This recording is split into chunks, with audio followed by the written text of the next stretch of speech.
As we touched on earlier in the show, Giants' first-round draft pick Daniel Jones has had an impressive showing so far, leading all quarterbacks in completion percentage, passer rating, and yards per attempt in the preseason. But he doesn't seem to be too focused on the buzz this may be creating about who should start Week 1 for Big Blue. Do you think at this point you're ready to start if you were to be called on? I think that's my job right now is to prepare, is to continue to improve, to focus on what I need to improve on. I think there's certainly still a number of things. So that's what I'm focused on. I trust the plan. I trust the coaches, and I look forward to helping this team in whatever way I'm asked to. That's right.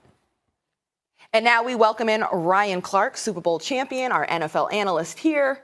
Do you think Daniel Jones should be starting? Absolutely. And you can look at me like that, and Max, you making the face. I know it's your team, right? Now, Dave Gettleman, they're going to go with conventional wisdom, and they're going to think about the history of the game and the way this thing works and how the season's going to start, what happened when we tried to replace Eli Manning with Geno Smith. All these things are going to happen. But when you drafted Daniel Jones, you went with your guy, right? Dave Gettleman sat up there, and he even said at the time, he actually made us pump our brakes a little bit that he might not play in 2019. But we know what we have in Eli Manning, and this starts out, and it's not a competition.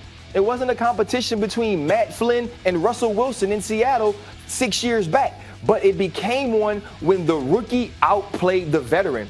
And that's what's happening here. And it's not about what they've done in the preseason because Eli really hasn't gotten the snaps. But when you watch Daniel Jones, if this was the guy you believed he was, if this was the reason you went Daniel Jones instead of Josh Allen out of Kentucky when you needed a pass rusher at 6, if you believed he was this dude, that's why you don't start. and he's shown you this. Here's the other thing I like. Dave Gettleman, I said it when he drafted him as a joke. I was like, Dave Gettleman's a G, right? He went out and said, you know what, this is my guy. I'm going to take him. Another G move he made when they had the quarterbacks in the draft last year, he said, you know what, I'm going to go with Saquon Barkley because he's the best player in the draft. Right. So why do we have to depend on history? Why do we have to remember that once upon a time, Eli made a couple of big throws in the Super Bowl and think about now? This guy is ready to play now. Go ahead. No. Because I want to leave it to y'all because he's more passionate about the Giants than I am, and you're the football expert. You played, I did, and I want to defer. But I want to say a couple of things. Number one, G could very simply mean he's a giant. Or a New York Giant. Or a gentleman. I like even that better, okay? So some of us say gangster, but no, I'm not giving him that. Right? He's a giant. That's number one. Frank Costello. That's number one. Number two, outside of Daniel Jones, most of their focus has been on the defensive side of the ball. So for me personally, Ryan, what I pay attention to, I'm saying Daniel Jones, he looks good in preseason. Okay, he might be better than Eli Manning at this particular moment in time. Of course, we've been saying about Eli Manning. So that's a given. The other part is I got Shermer as my head coach. I'm not sold on him. Mr. 15 and 30, whatever the hell his record is. Okay, 30% winning percentage. I know that.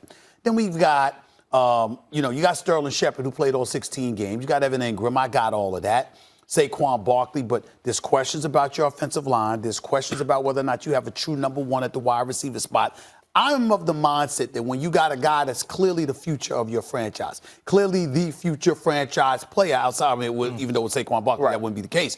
The bottom line is, why not protect him by ensuring over the first couple of weeks? I wanted to get to this. I wanted to get to this. That's I agree with you on the merits. It's Daniel Jones at this moment looks like he's 10 times the quarterback Eli is at this moment, right? Like, who knows because he's only getting reps against the twos. Right, 100%. But Eli's not even getting reps. So, okay, fine. That's why you protect them. I know things have changed, right? I know guys are getting reps or getting in games right away because you have that rookie contract to make hay before you got to pay the guy, and then it's harder to put a team around him. I get that. So he should play this year at a certain point. But Eli Manning was taken with the first overall pick in the draft. So the Giants had to trade up for him. Phillip Rivers and I think it was Sean Merriman and I think it was Nate Kading. Like they gave up not just the draft pick, but a haul to get Eli.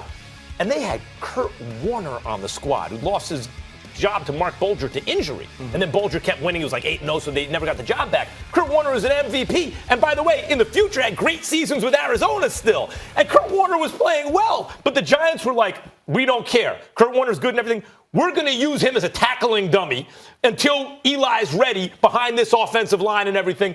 We don't know what the offensive line is going to be like, even though they have more talent. But let's see them gel together. Okay. Let Eli take these shots for the first couple weeks of the season at least before you just throw Daniel Jones out there. Right. Listen, Pat Shurmur is not in this situation that the guy I'm about to mention. But you know who wishes he would have started the young rookie over the veteran? Hugh Jackson. Right? When Hugh Jackson was protecting Baker Mayfield or doing whatever he did when he made the decision to go with Tyrod Taylor, I bet he wishes, man, had I got this other dude in who's a dude, my job may be different. I may not have had to go to Cincinnati and be a special assistant. And when I look at this situation, I understand why Dave Gettleman may not, or why he probably won't. Right? Because what you do is you let Eli Manning start when it shows that when he shows you that he can't get to the playoffs and he's no good. Now you put Daniel Jones in, the season's over, no expectations. If he doesn't play well, oh, he's just learning, we stink anyway. If he plays well, he's the savior. I get that. But we're past those days, guys. We're past those days where you have to try to wait to figure out if you have a dude. When you go and draft him, if he can play, you let him play. It's the ship has sailed with Eli when you try to replace him with Geno Smith. Yeah, but here's the part that you're missing. Don't bring up Cleveland. That was a Hugh Jackson situation, which is why Baker Mayfield held it against him. In New York City, they have proven ownership will intervene to protect Eli Manning. We don't give a damn how he looks. When we care about him. No. What I'm saying is if you're Shurmur, don't act like it's just a football decision. Oh, no. It's politics 101. In that situation, it's Tish and Mara and them boys going like this. We love ourselves some Eli. Why are you doing that? You sure you want to be? Why are you benching him? You got a GM and a coach that was fired for benching Eli Manning. Think about that. Here's the only drawback to starting Daniel Jones at the beginning of the season is this. Okay. If you start him, you can't pull him. That's true. This is my next point. You guys are anticipating everything. This is my next point. There's some guys I thought should have started week one. Baker Mayfield, because Cleveland had talent. They'd been stockpiling talent. They were in a position actually to compete right away. And Baker has that kind of personality. I don't think the Jets should have started Darnold as early as they did. I think Josh Allen got in a little too early. I think these are guys who would have benefited from holding the clipboard a little more and letting the team putting because of what you just mentioned.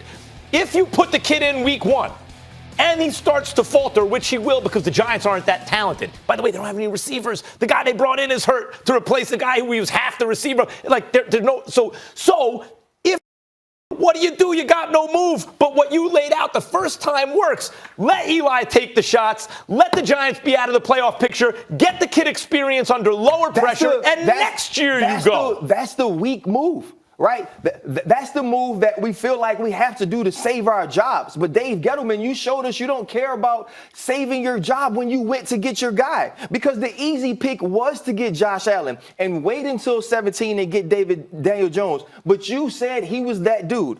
And what he's shown us, because we can see it now through Pat Shurmur's attitude and through the way that he approaches us in the press conference, now he's smiling, right? When he drafted Daniel Jones, he sat in his chair, he was slumped over, and he had the underbite. Right? All that's changed now. The underbite. So if you believe that he's that type of player, stop worrying about what Eli Manning used to do. You're right. He was drafted first overall. I could also still run at the time. Matter of fact, when they drafted him, I was his teammate. That's how long ago it was. It's time to get over that. Hold on. But my point is you're talking like we disagree with you. It's not that we disagree with you. It's that we're saying, look at the politics of the situation involving the New York Giants. And I'm saying I'm saying no, you can't use do that. Eli as a tackling dummy. Do that. They use Kurt Warner. They can't use Eli Manning. Protect Daniel Jones. Not if Stephen A. Smith and his feelings about what those families, the Maras and the Tisches, feel about Eli Manning is true. They had no loyalty to Kurt Warner. Kurt Warner was a tackling dummy. They understood that they wanted Eli Manning to be the starting quarterback, and Kurt Warner was just there to hold the place. He actually had a winning record. They'd say something like $17 million, something crazy like that if they just cut Eli. When they pulled him. And so now when you look at this situation, it's different. Why would we use Eli to tackle them? We love Eli. Well, that's what's going to happen. We don't want his career. What do you think's about to happen? We don't want his career to go out like that. All right, guys, we gotta wrap this up. But Ryan, thank you for joining our set. Thank you, Ryan. We appreciate- Underbite. Can you show me the underbite one more sure. time? Thank you.